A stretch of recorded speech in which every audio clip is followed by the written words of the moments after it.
Good evening. The news now in the south.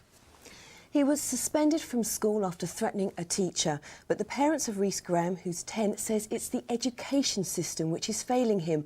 Although they don't deny that what he did was wrong, they believe it's Dorset's policy of inclusion in mainstream education rather than being sent to a special school which doesn't help him, his teachers or his classmates. Martyn Davies has the story. To meet 10-year-old Rhys Graham on a good day when his medication is working is to meet a well-mannered, happy and clearly intelligent young man. But just before Christmas he was suspended from his primary school in Weymouth for threatening a teacher with a pair of scissors. Rhys suffers from ADHD, attention deficit hyperactivity disorder, and the incident happened during one of the frequent outbursts of anger of which he has no memory.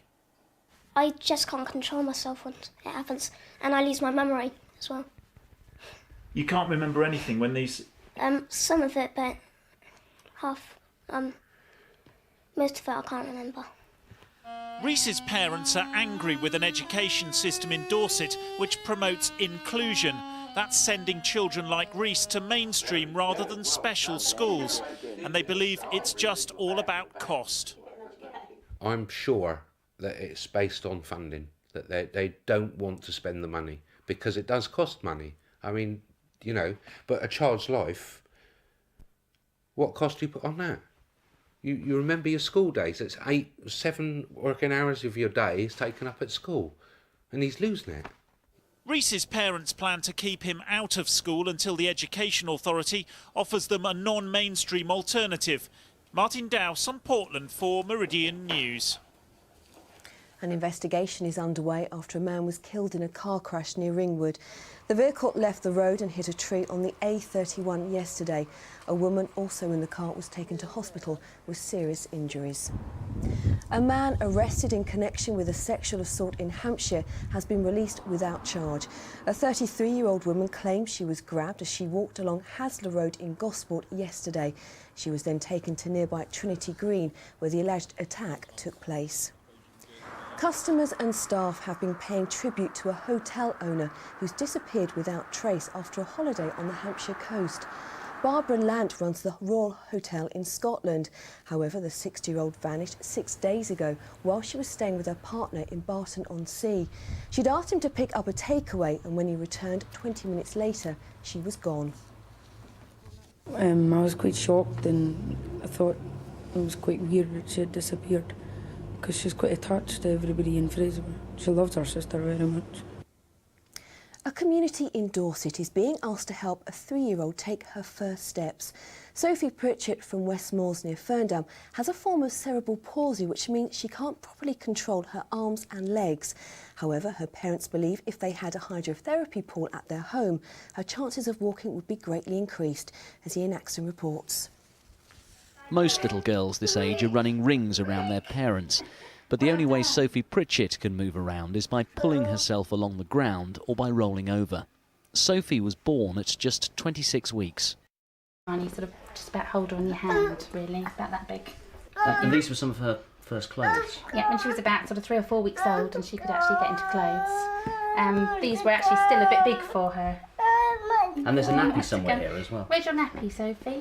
Where's the nappy? Thank you.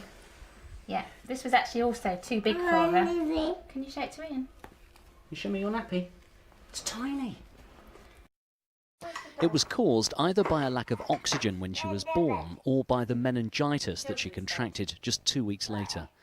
But there is hope that one day she will be able to walk, but the chances of that are so much greater if she gets to exercise her muscles every day. That's why the community is running events like this to raise £4,000 to buy Sophie a hydrotherapy pool. We would like to have her in the pool every day, exercising those muscles, so that when she can actually start to walk, she has actually still got some muscles left to walk with, because the muscles are really sort of wasting away. Watching your child take its first steps is a memorable moment for any parent, but for Sophie's family it'll mean so much more. I can't describe what it would mean. To see her just take a few steps, it would mean the world of difference for her, and it would just mean everything to us. It would be brilliant. Ian Axton in West Moors for Meridian News. Sport now, and Leon Knight's turbulent time with Brighton Hove Albion Football Club is over. After the highs of scoring against local rivals Crystal Palace and the goal that promoted the club to the Championship, there have been a number of rows with Seagulls manager Mark McGee about his attitude. The 23-year-old striker has joined Swansea tonight for a £125,000 and an undisclosed sell-on clause. Now, it seems that if you're a teacher in Brighton, you should be at the pinnacle of good health. A new survey has found the city to be the healthiest in the UK. However, in comparison, Southampton came out as the unhealthiest in the south. And as far as the best professions are concerned, teachers are top of the class, whilst it's a different story if you're a mechanic. I wonder what it is if you're a weatherman. Here's Martyn Davies with the forecast.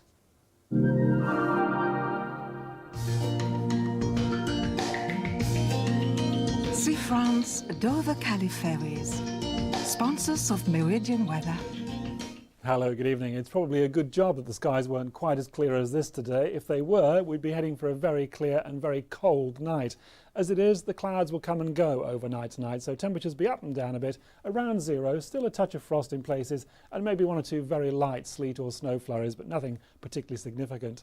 And then tomorrow, like today, for most of the day it's going to be cloudy, a few very light showers around, but there will be a sleet or snow maybe on the hills, but very light showers, and perhaps just one or two bright spells coming through to cheer things up for the afternoon, but still most places cloudy, and everywhere will be cold again tomorrow, 3, maybe 4 degrees at best, but a chilly day for us all tomorrow.